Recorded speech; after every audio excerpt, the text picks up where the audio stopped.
가치 있는 소비를 위해 생활 속 경제 이슈를 짚어보는 가치경제 시간입니다. 고향 사랑 기부제가 올해로 4년 차를 맞았습니다. 매년 기부액과 기부자 수가 모두 증가하고 있는데요.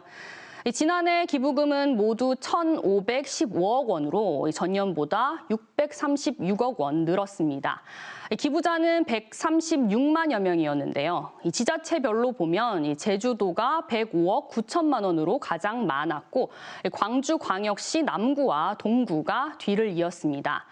특히 지난해 경북 대형 산불과 경남 호우 등으로 재난 극복을 위한 기부금이 몰리면서 기부 금액이 많이 증가한 것으로 분석됐는데요. 실제로 지난해 산불 특별 재난 지역으로 지정된 경북 5개 시군과 경남 산청 등 8개 지역에는 3, 4월 2달 사이 기부금이 전년 동기보다 2.3배 많이 모였습니다.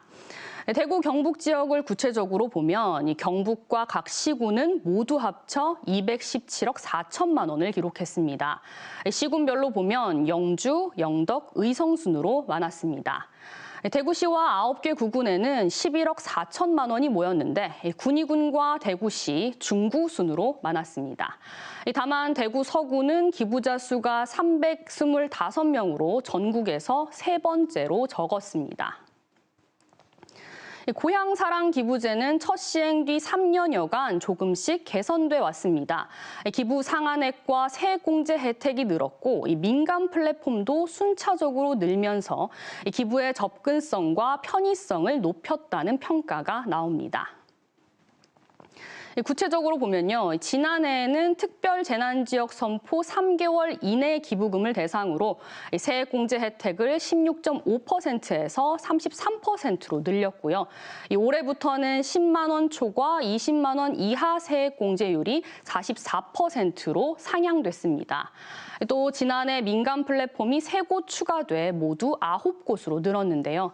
민간 플랫폼 기부 비중도 지난해 21.9%에서 1년 전보다 3배 넘게 증가했습니다.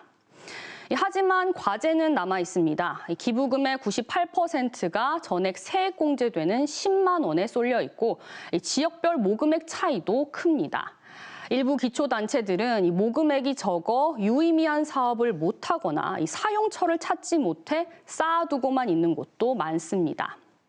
이 때문에 전문가들은 법인 기부를 허용하고 10만 원까지인 전액 세액공제 한도액을 확대해야 한다고 주장합니다.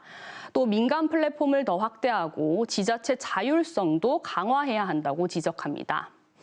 박정현 더불어민주당 의원은 법인 기부가 허용되면 지역사회에 미치는 영향이나 실효성이 더 커질 것이라며 기업의 ESG 자금이 지역으로 들어간다면 이를 통해 지역 균형 성장을 이룰 수 있다고 강조했습니다.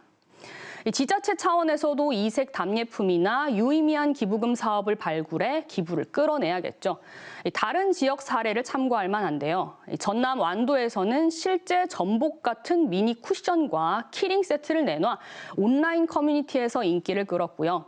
전남 장성에서는 답례품 대신 고향 마을 경로당에 간식을 보내는 사업을 추진해 고향 사랑 취지를 잘 살렸다는 평가를 받았습니다.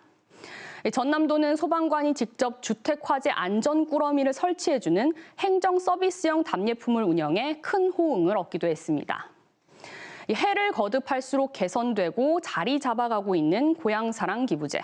지속 가능한 기부 구조를 만들기 위한 정부와 지자체의 치열한 고민이 절실해 보입니다. 지금까지 가치경제 오하영입니다.